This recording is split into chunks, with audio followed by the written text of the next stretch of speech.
Ross Ticknor is a new Bay County resident, coming here from Wisconsin. He's a serial entrepreneur and a lover of liberty. I'm proud to consider him a friend. He's been a great addition to Bay County already. I think he already has more bartenders and service staff on his Rolodex than I do. Spend my whole life here. But to explain what brought him here to Bay County and the experiences he had up in a blue state, Ross Ticknor.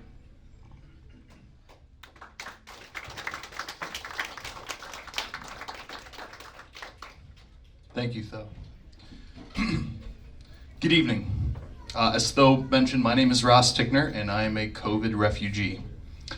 First of all, I'd like to thank all of you for having me here to speak and tell my story. I'd especially like to thank Tho Bishop and John Shook, who have been instrumental in me being able to move here and be here today. My story covers the last 3 years, because that's really how far back this impact goes. And it's very broad ranging. This was an assault on every aspect of our lives, and everything that we hold sacred as Americans. It's something that is very difficult to cover in only 20 minutes. It's 3 very eventful years of my life. So I'm gonna do the best I can. I'm gonna try to maintain a fast pace, and we'll do some questions at the end. So I spent most of the last 32 years of my life living in Wisconsin. I had also lived in the American Southwest, but Wisconsin is my home. And in 2020, I watched it become completely destroyed by a totalitarian regime. And as I say, this is an assault on our families, on our religion, and on our businesses and our financial independence. And all of this is being taken away from millions of Americans right now. And it will come here if we don't stop it. In the fall of 2018, 3 years ago, I was on track for success. We got engaged in October, and I started my beverage company in November. So I had a beverage company. We did CBD-infused sparkling water. It was brand new to Wisconsin. It was my mission to make it very approachable for people. Not have a product that was covered in pot leaves or something, but something that you could have on your desk at work and be respectable. Most of our customers were older people. We had a lot of veterans, a lot of people who were suffering from chronic pain, who had war injuries. I partnered with a local brewery to produce this product. In 2019, I absolutely worked my tail off to make this dream a reality. I bootstrapped my business. In Wisconsin, you can't get bank loans for CBD, and I didn't want to sell off my company to venture capitalists before I'd even made $1. So I bootstrapped everything. Every dollar that went into that company had to be earned. And so I was bartending, and I was driving Uber, and I was doing audio production. You can see this is my new LLC in Florida, Tick Digital Media. But I was often working, 90 hours a week. Typically 70 to 90 hours a week was my workload. And I was working for the American dream. I wanted financial independence. I wanted a family and kids. I wanted to own my own home. And in December, things started to go off the rails just a little bit. My boss at the bar where I was working and my wife both got, or my future wife at the time, both got very ill with a kind of a weird flu.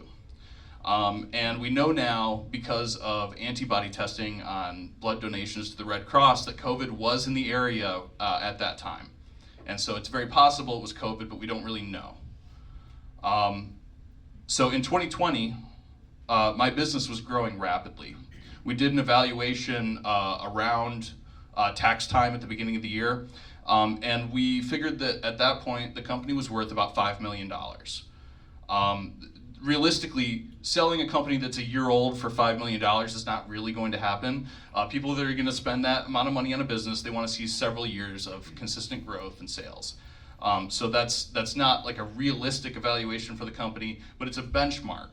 And in a few years, we're very confident that we would have been in 7 figures on this business. And then lockdowns hit. Lockdowns in Wisconsin lasted from mid-March to mid-May. But that isn't the end of the restrictions, because when everything opened back up, everything was operating at limited capacity. There were lots of restrictions in terms of mask use, in terms of how many people could be in a space. There were a lot of things that seemed very odd about the way that things were done from the very beginning. For instance, 24-hour businesses were told that they couldn't be 24 hours anymore. So I used to do my grocery shopping at midnight or 2 in the morning when I got done with work.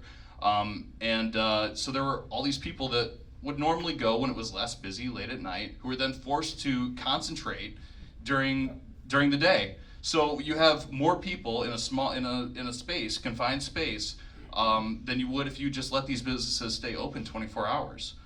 We also sent college kids home to sit indoors with their elderly parents, with an at-risk population. And there were restrictions placed on small businesses that seemed to disproportionately affect them versus large businesses. And we really saw this with the distinction between essential and non-essential businesses. There were many, many small businesses that were deemed non-essential, while big box stores, large corporations, were across the board always essential. So in the beginning, in those early days, I was very nervous about COVID. My wife wasn't, because she's much smarter than me. But we didn't really know how dangerous it was and who would be impacted, who was at risk. And so I was working the whole time at the bar. The bar that I was working at became a liquor store / restaurant during lockdown so that we could get around the regulations. And so I had this decontamination process when I would get home at the end of the night. I would get home, I would strip naked, put all of my clothes into the washing machine. I would decontaminate everything out of my pockets, my cash. I went nuts. And then I would hop into the shower. And so like I went above and beyond for the cleaning measures. It really, like, I'm a little bit neurotic, and this played on my weaknesses. At the time it was kind of like, well, 2 weeks to flatten the curve, we'll all kind of like play our part, make sure that, we're keeping people safe, whatever. But after that, it became clear very quickly that that's not what this was. The job that I used to love, I basically became like a fast food drive-through employee. I was just kind of like filling beer cans or growlers and making food, and I was working there all alone for 8 to 10 hours at a time. I had to wear a mask the whole time, which is absolutely terrible. I became I felt very unsafe at work. There was violent crimes on the increase. They pulled the ATM out of the store because so many ATMs were getting robbed. And I was all alone there. And honestly, like I felt worse because for the 90-pound females that they had working there all alone, because like the world is a different place when you're a 200-pound man. Like it just is. And they were asking these 20-year-old girls to work alone during this time too. And I honestly, I don't really fault the decision making of the people that were managing the bar, because they were doing everything they could to make things work. They were in a position where they felt like they had to try to stay open however they could, because there's a big difference between putting up a 0 and putting up something in terms of sales. And we made sales every day. We never once put up a 0. And that counts for something. There were a lot of businesses that didn't make it though. There were a lot of places that closed their doors and never ever reopened. They were done. Nationwide, looks like about 200,000 businesses closed their doors for good. That's not a complete picture, because my business went under and I ended up selling it, but my business is not closed. Somebody else is running it now. So that 200,000 business, that does not include my business and what I lost. But during that time, the place where I lived, it became very creepy. There were empty roads. It felt like a ghost town. When you went to the store, there were empty shelves. They wouldn't let you purchase quantities of basic goods. You could only buy 1 gallon of milk or 1 gallon of bleach. And Kara's family are dairy farmers. I got into the habit of every time I saw bleach on the shelf, I'd pick up a gallon of bleach to bring it to them, because their business is dependent on that. So during that period of time, I had at least 6 exposures to COVID that I know about. And I think this is important to talk about, because there's a perception that like maybe in this circumstance, maybe a totalitarian government is just necessary. You know, many people think that way. And the fact is that the contact tracing was an absolute joke. It was an absolute joke. I was exposed at least a half dozen times that I know about. Every single one of those, I was told by the person that exposed me. And oftentimes they would say, hey, I gave your contact information to the state health department. You should be getting a call. I never got one call from the state health department. So every time I got that call, I'd say, okay, I'd go get the Q-tip shoved up my nose, which is not a pleasant experience. And then I could work as soon as I got the test results back. That was the policy at my job. At other places, they had a very different policy. A friend of mine worked at a bar where if you got tested, you were out for 10 days, regardless of the test result. And so what that does is create a perverse incentive to not get tested. So who knows how if he had COVID during that time, how many people he might have spread it to.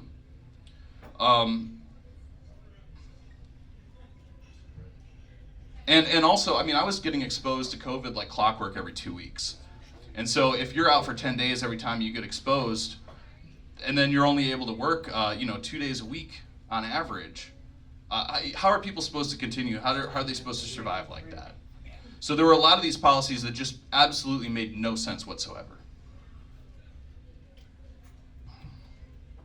During lockdowns, there were a number of people that would come and visit me on a regular basis. They went out of their way to support small businesses because they knew that if they didn't go out and buy from, the place where they like to have brunch on Sundays, that place is no longer going to exist.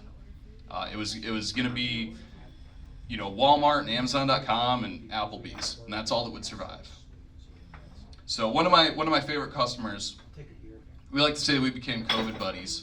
He would come and visit me a couple times a week. His name was Mike, and we would often talk about.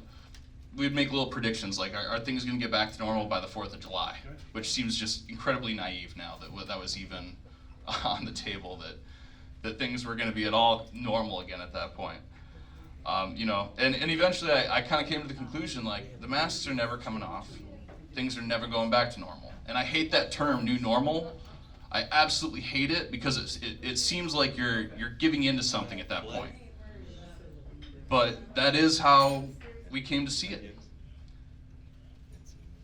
Once government takes power, it very rarely gives it back, almost never. And power is the most addictive drug that exists, and these people are absolutely addicted to it. And the politicians that did this to us are going to be chasing this dragon forever. They're never going to give up trying to take our lives away from us again. So in May, we were allowed to reopen in-house at the bar for limited capacity, of course. And during lockdown, the bar lost a lot of money. Like I say, we never put up a zero, but we were still just hemorrhaging money. And like I say, there were so many businesses that were just closed for good. Kara had been working 3 jobs, and all 3 closed, and she was laid off. She was fortunate to get rehired by one of them after lockdowns. But at limited capacity, we were barely profitable. And limited capacity, depending on where you work, could be anything from 50% down to 10%. And I don't know how a restaurant is supposed to make money at 10% capacity. Like, it's just not possible. So at that point, once we were able to start serving people again, we immediately started getting COVID refugees from Minneapolis. Because as bad as things were in Wisconsin, it was far, far, far, far, far worse in Minnesota and in Illinois. We were the lucky ones, and that's something that I want to stress. Like, I don't want it to seem like I'm just complaining, because I know exactly how lucky I am. I was lucky through the whole thing, and we're incredibly lucky to be here now. And there are people that lost so much more than us and suffered so much more. So in October of 2020, Kara and I got married, which was the happiest day of my life. And we had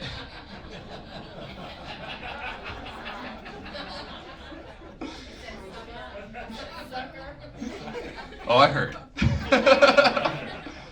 But we had decided that we were going to continue with life, that we were going to continue with our plan.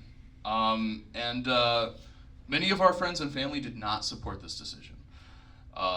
Some members of my family didn't come because of COVID. We had 30 people outdoors.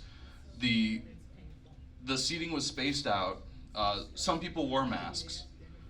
But the venue where we had our wedding, the outdoor venue, tried to cancel on us 3 days before the wedding due to an executive order from our Democratic governor, Tony Evers. And I called them up and they wouldn't budge. And so I decided to show up in person. And I showed up and I had a heart-to-heart with them, and I told them that, hey, I'm working at a bar, I understand exactly what these measures are that are put into place, and we are going to comply with them. We're not going to get you in trouble. And then I cried. And then she cried, and she gave me everything I wanted. And I walked out the door and I called up Kara and I said, we got him, we're good. She said, how'd you make that happen? I said, well, the nuclear option was always on the table.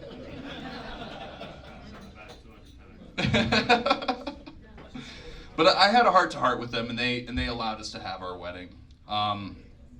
But we weren't so lucky with the honeymoon. The honeymoon venue did cancel on us. They closed down their whole facility, actually. And so we were actually on our way there when we got the call. So we had to just get an Airbnb kind of close to wherever we were and just make the best of it. And so that's what we did. We just made the best of it. So by this year, 2021, my business, my beverage company, had suffered immensely. Most of our retailers were bars and restaurants, and they all closed during lockdowns. And as I mentioned, a lot of them went out of business for good, never reopened. The ones that did reopen, as I mentioned, were operating at limited capacity. And what that also means is limited inventory. And it also means that these businesses are at risk, and they're not willing to take on new products that are risky for them.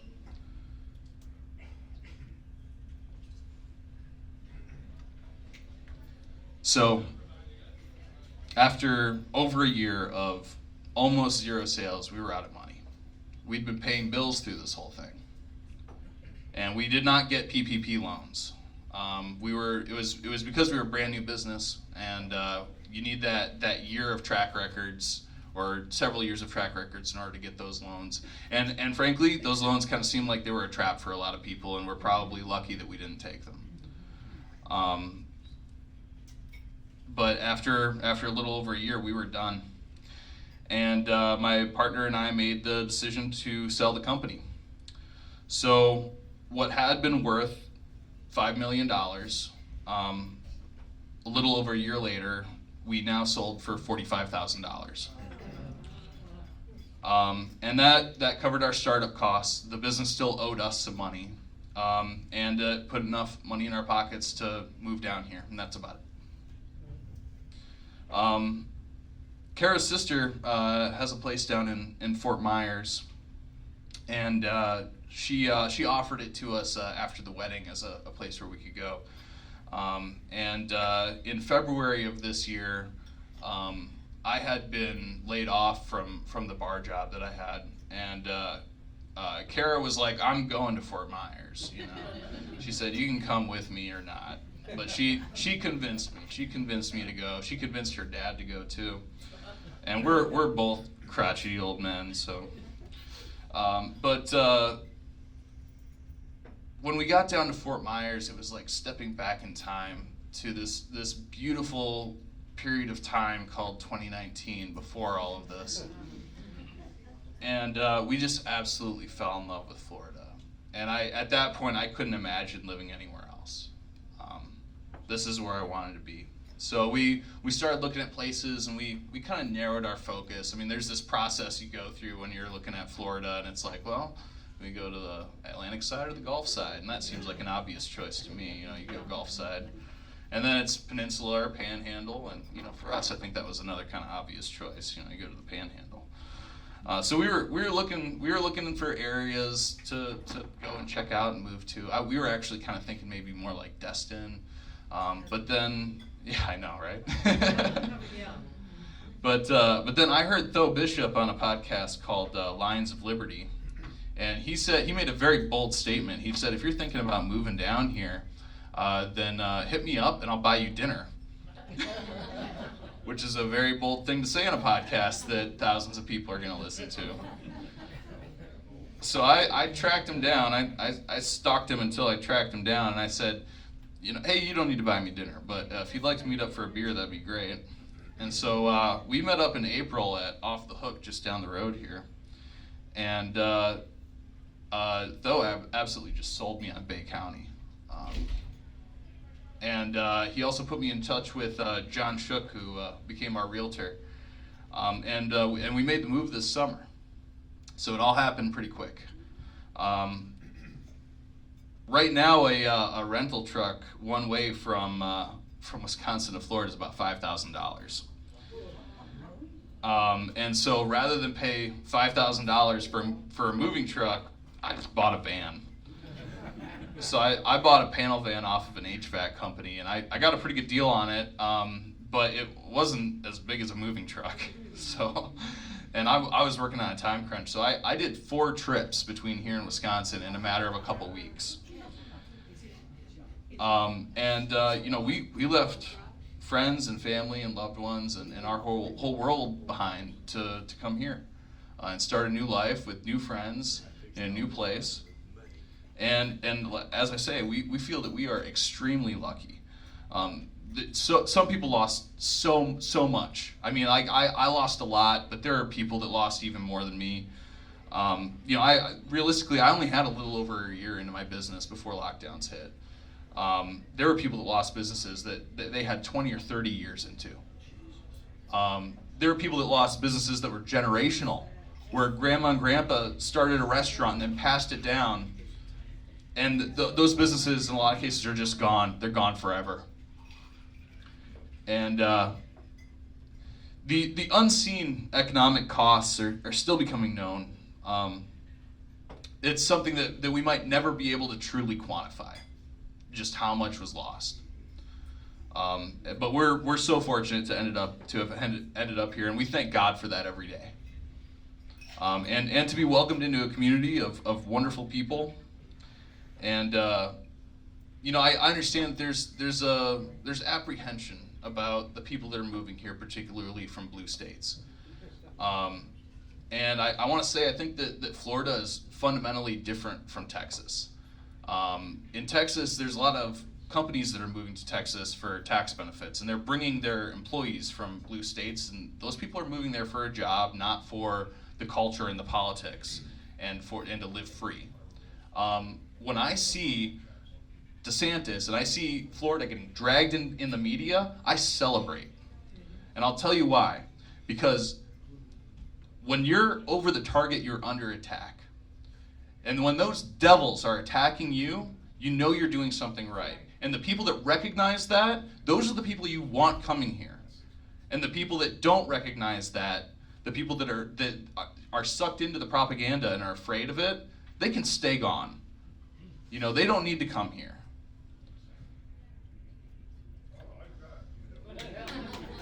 Thank you. And I want to say there were, a lot of people that died from this disease. It's a serious disease. There were also a lot of people that died from the government response, and that's never talked about. Suicides, drug overdoses, alcohol abuse, cancer screenings. The health effects of the stress of this situation. I've had health problems as a result of this. This all goes back to what is seen and what is unseen, which is a concept in economics that goes back to Bastiat. And there's so much focus on the seen and what these unseen effects of these lockdowns, these totalitarian measures that were put into place, that's something that needs a spotlight on it. It's too easily ignored. And there are millions and millions of Americans who have suffered greatly. But that's all I got. So I want to thank you again, and I can take some questions if anybody has questions.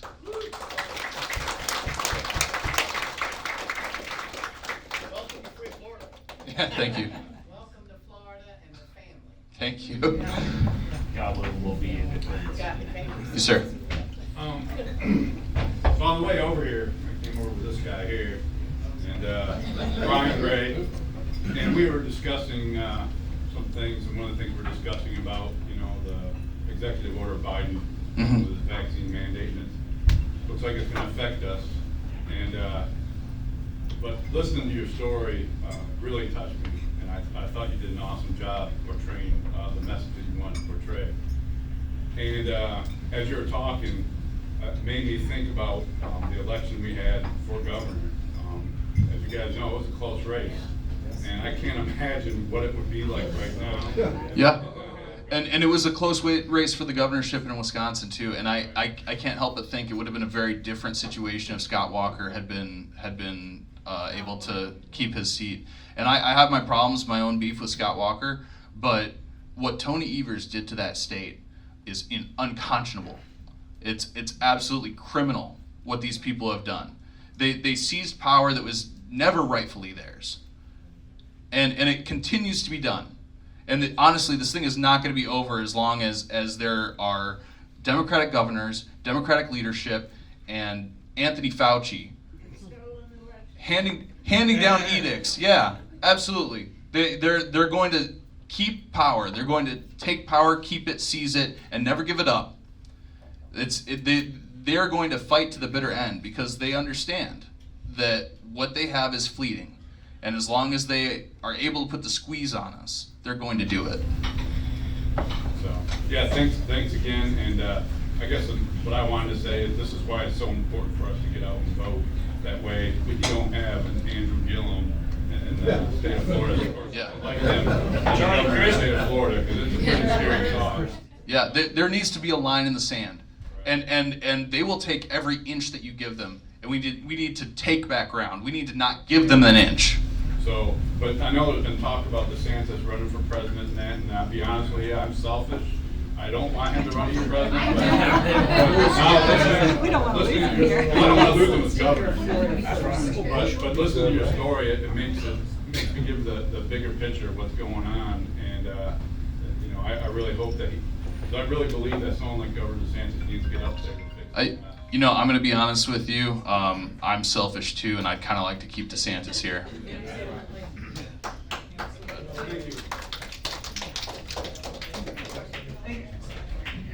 So just kind of arguing what he just said, I think the COVID mandates are maybe the foremost human rights issue of today. Absolutely, That's how I see it. absolutely. Because our bodies should be sovereign over our bodies. Nobody should tell us that we have to take a so-called vaccine, which is merely a vaccine.